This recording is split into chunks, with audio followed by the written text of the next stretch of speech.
I'm going to tell you one story, and one story only. Much has been written about the Cuban Missile Crisis. It's all over the internet. One fact seems to remain elusive, and that was that the U-2 flight over Cuba didn't discover the missiles, it rediscovered the missiles. There was a team near Russia that was watching these missiles being tested and going onto a ship. And I don't know how, if they followed them to Cuba, but they knew about the missiles before they got to Cuba. Now, obviously, you couldn't tell about it. You give away the operation, and that team, their lives would have been in danger. So the U-2 flew across Cuba and, quote, discovered the missiles, unquote. I don't know why it hasn't come out yet that missiles were discovered before they got to Cuba. And that's all I'm going to tell you.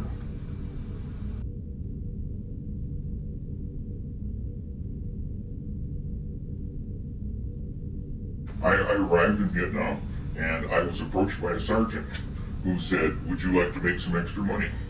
And of course, being poor young private, I said yes. So I ended up with a strange unit, which I had thought up until very recently was long-range reconnaissance. It turns out it was not, because even by that time they were training long-range reconnaissance units in Nha Trang. That was 1965, and I didn't know that I was really being put into a non-military unit, and that's how I ended up there. And we had to scrounge equipment. We had a radio. The Army didn't at that point, as far as I've been able to tell, looking on the internet and everything, did not have a small HF transceiver working with code. They had, and the box that we got was blue, very much like the Village radios in the color, but it didn't look like the Village radios because they had audio and we only had CW. And I took it apart one time and got in big trouble for that because I was supposed to see the inside of the radio, and it was channelized by crystals. And the receive and transmit crystals were different, and they were about a megahertz apart. It started just above 4 megahertz, and it went up just a little over 6 megahertz were the ones we used. They had some higher frequency ones than that. And all we really did every night, we'd string out the long wire in, the low trees, and then we would listen for our call sign. If we did not hear our call sign when they went through the call signs, and our call signs were always, typical military. That's why I thought it was military. They do something like, live long, 1-3. Okay, so it's 2 letters and 2 digits, and they just listened for that. What did you do with these radios? We listened, and if there was something for us, we copied it. It was 5-letter code groups, and I had they were apparent just one-sheet disposable things. They were used just once, and you threw them away, and then pass that on to the rest of the group. What we were being told to do. We could hear them very well, but they often could not hear us. We were supposed to just try to send an R for Roger that we received it, and oftentimes they didn't get it, so you'd get back a question mark in code, and so you would send it again, and some nights they just gave up on us. They couldn't hear us. What did they want you to do with these radios? You looking for something? Yes, if we had information to get in, we let them know on the radio. How'd you get this information? Just what we're collecting in the countryside. So your crew is walking around through the jungle? Yeah. Oh, and the rice paddies and in towns, and we We were so dumb we were fearless. That's literally it. So you guys sent out in the jungle to look for things and send it back? Yeah, we were essentially capturing intelligence, you know. But we were capturing different intelligence, I realize now, than the long-range reconnaissance units of the Army would be doing. We were looking more for how the civilians were feeling, and were they friendly when we saw them, were they helpful? And some of them really were. They would say, oh, you better get your butt out of here. There's others here that don't like you. And they give you a heads up. Then we get out, yeah. Okay, now, was this a CIA run? I thought it was Army all the time when I was there. And it's only over the years that I've come to realize it was something very different than the Army. We didn't have Army radios. Like I said, we had this blue box. You know, that was very different than the Army had. And I have looked in the Army, as far as I can tell in that time period, anything I could find online didn't have a low-powered HF radio. Right, yeah, because the Army had HF radios, but they were between camps. They were not out in the field. Now, when you sent Morse code, did you have a tier on your knee or something? Yes, I had an, actually, it looked like a leftover from World War II. Looked like the old J38 key. And you had to have a stable surface, so when it clamped on your leg, it had a metal band that was springy, and you push it over your leg and it stuck there, and you could send code. Now, were there times when you were in an area that was hot, and when your crew saw you pull off the key, they would run? They wouldn't run for HF, but we also had a VHF radio, and the Viet Cong were very good at direction finding on VHF. So you didn't want to stay on VHF very long. And if I said I was going to do that, everybody would scatter. They didn't want to be anywhere near me when I turned that transmitter on. Did the CIA offer you cash to sign up to stay on? When I went to Saigon, they invited me to stay on. They said they'd send me back up country doing exactly what I was doing before. And at that point, I was pretty dumb. I didn't know the difference between somebody who worked for the CIA and somebody who was not an employee, but their other term that they used. So I don't know what I was. But I refused because I had gotten married just about 30 days before I went to Vietnam. And I wanted to go home to a wife. Did the CIA ever continue to stay in touch with you then? Yes, they have over the years. Do you know why? I suppose so that I didn't go south or something. So, and once or twice I just had people show up and say, "You were with the CIA," you know, and then well, yeah, I was with the CIA, and then they'll say, one time they put me on the radio. The guy actually had a radio built into his car, and another time the guy just picked up the phone and dialed the number, and at the other end he said something. At the other end, somebody gave me the challenge that I had gotten in Vietnam, and it was, you know, and then it's so ingrained in you after a while, you just say it. So. And experiences, I know you've got a few healed bullet holes in you. How did that happen? Basically, I'm lucky. You know, I know it's a silhouette, but if you could see my upper arm, you'd see the exit wound from an AK-47 round up in my upper arm. And you think where you carry your upper arm most of the time? That high velocity round should have gone through my arm and through my body. So, But it didn't. Didn't, no. And then I did, we did get, we suffered on a patrol, we suffered a friendly fire incident from the Marines, because we were in no-fly zones, and if they saw anything move there, they could shoot at it. And there were 6 of us, and the other 5 were killed. And that night, I happened to be wearing an old, they were called squad radios, and they had an acronym, but I won't pronounce it. The PRC, I think it was an old PRC 20, and it was a VHF radio.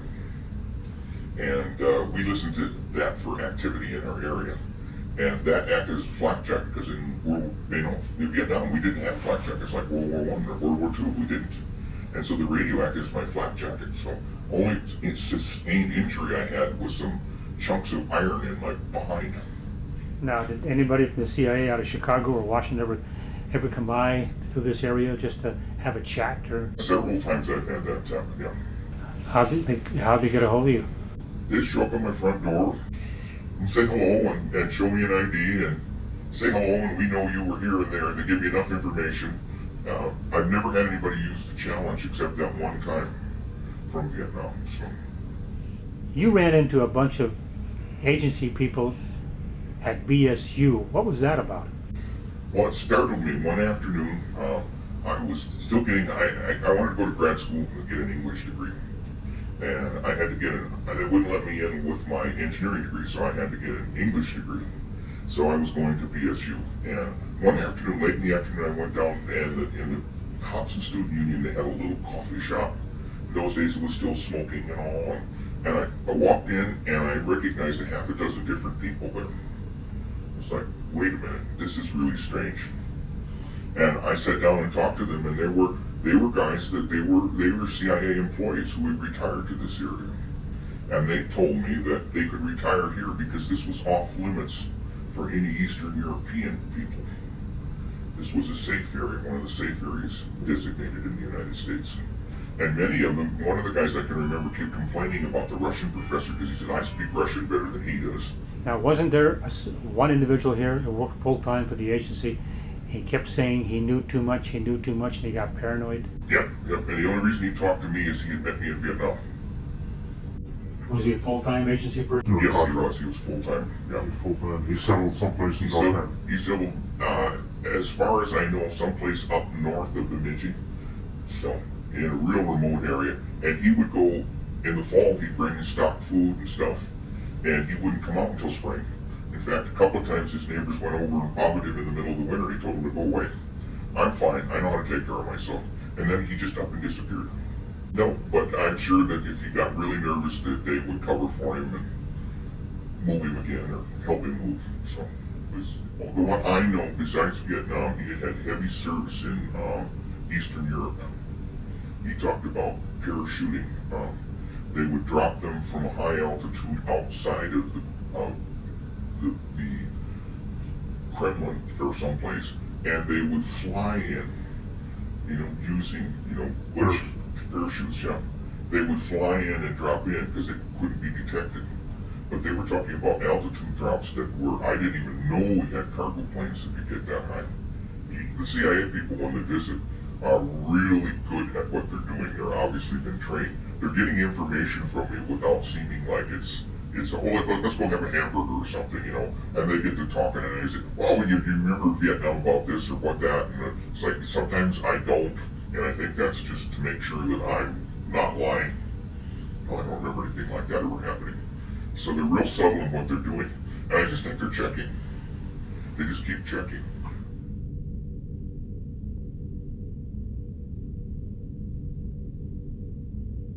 How did you get assigned to Laos? That's just where I was assigned. That's where the major aero delivery was being done, because they were feeding the Hmongs in the mountains of Laos. And the Hmongs were a slash and burn culture. And they'd move into an area and they'd cut all the trees down, and then they'd burn everything, and then they would cultivate rice on the hillside. And when they had exhausted the soil at that time, they moved on and did the same thing someplace else. And because they were fighting now, they weren't able, they were operating on a basis. Fighting who? Fighting the Pathet Lao and also the North Vietnamese, but mostly the Pathet Lao. And they were doing this for us? Yes. Okay. Yeah. And so they had to be fed somehow. So that's where we fed them with rice and with kwai, which is a name for the water buffalo over there, and nam pa, which is a fish oil, which is really the only thing with proteins in it that they get and they really thirst for. So we'd be providing food to the Hmongs. Okay, and that's because the Hmongs were, the CIA engaged the Hmongs, recruited the Hmongs. They had recruited them, trained them. Vong Pao was their leader, and the Hmongs were, how do you put it? They didn't really get it. They were Highlanders, so to speak. The Hmongs, according to their tradition, they owned all the land that was above 3,000 feet elevation. And the Lao people, they were the people that were below 3,000 feet. The Hmongs are Chinese by descent. But they had, since they were now fighting, and they weren't able to feed themselves as they traditionally had, they had to be supplied with rice and any other foods. Where did you fly out of in Laos? Usually Vientiane. Oh, then, okay, that was the main operation? Yeah. Sometimes we would go to other places. Sometimes if the food happened to be there, they might, instead of driving the food, say up to Vientiane, they would drive it to Savannakhet or Pak Se or Luang Prabang or one of those other places and other towns, and then we'd fly up there and pick it up and drop it. But most of it was out of Laos. It was on pallets.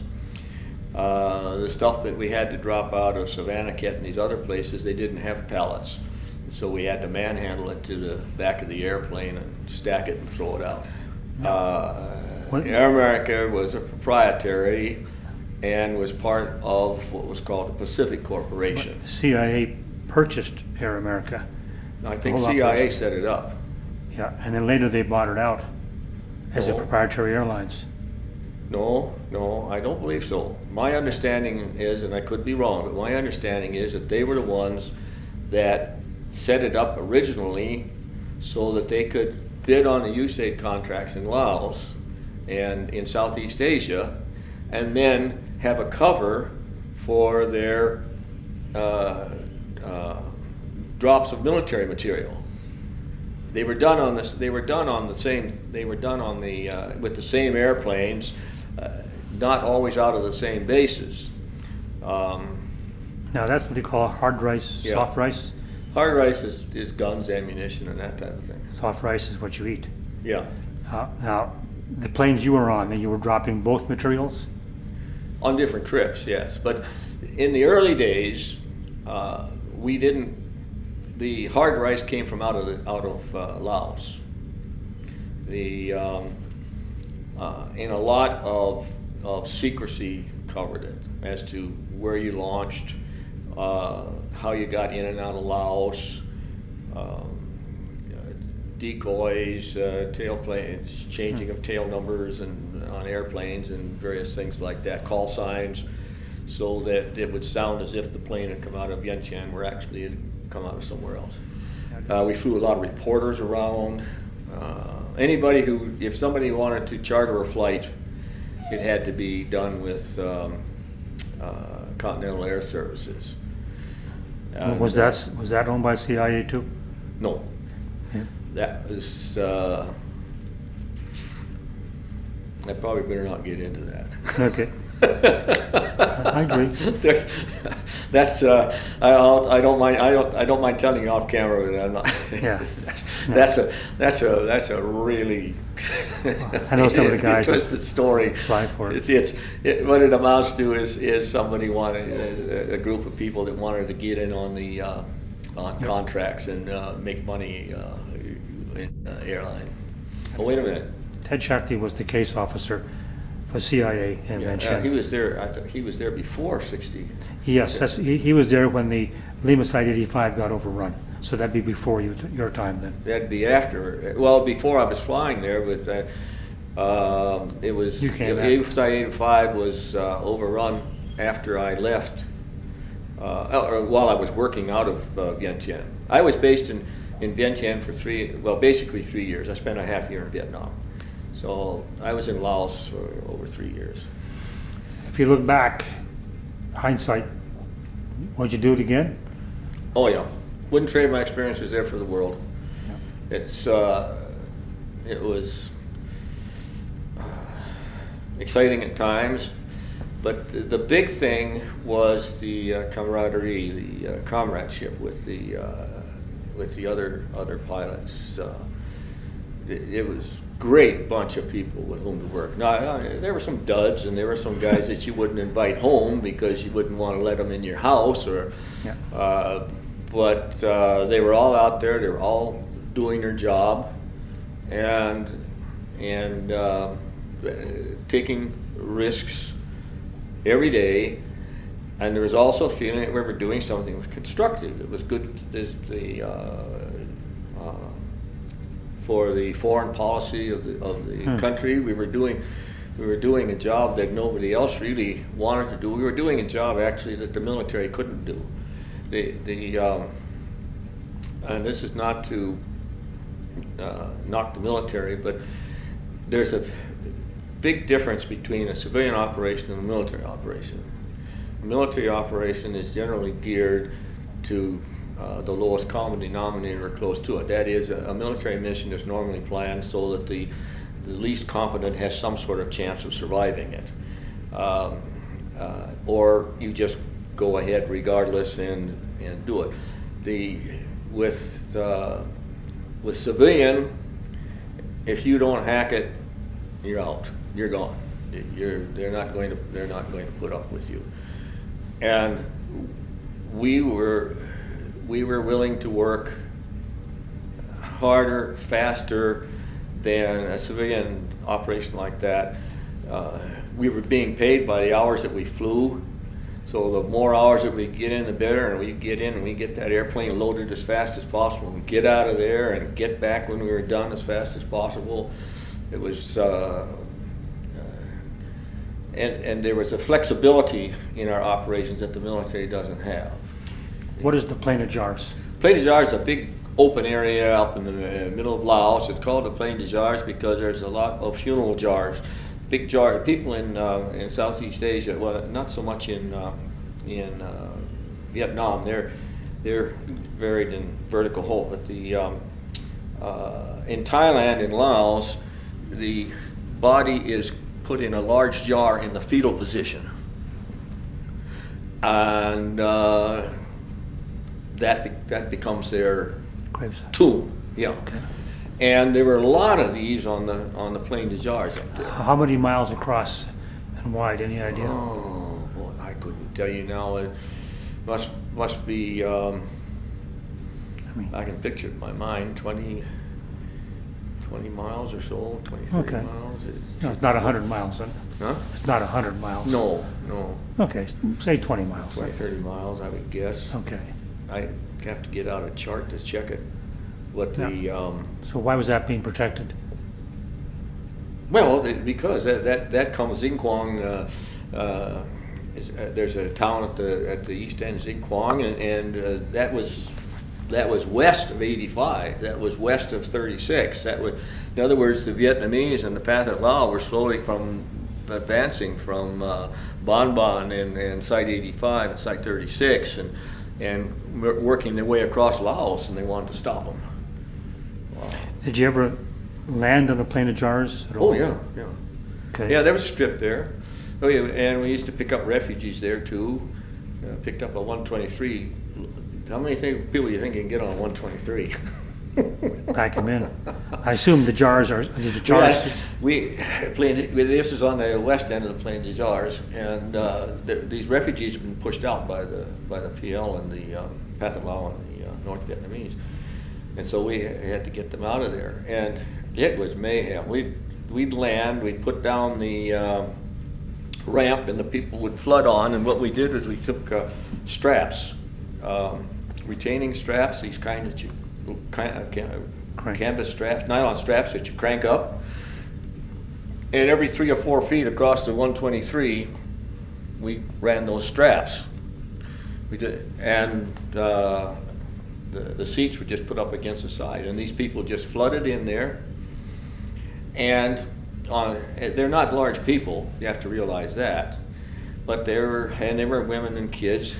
But we would have over 150 people in the back of that 123, and the straps were there so that when we took off, that they wouldn't all roll to the back of the airplane.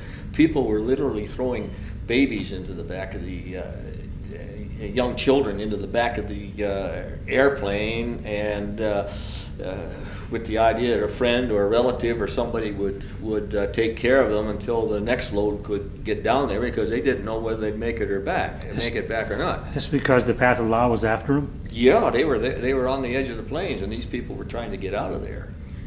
And I mean, it was awful lot of people, and like I say, the kids were being thrown on the airplane. And we afraid we were going to kill somebody when we brought up the ramp in the back, because they didn't care. They were trying to get out of there.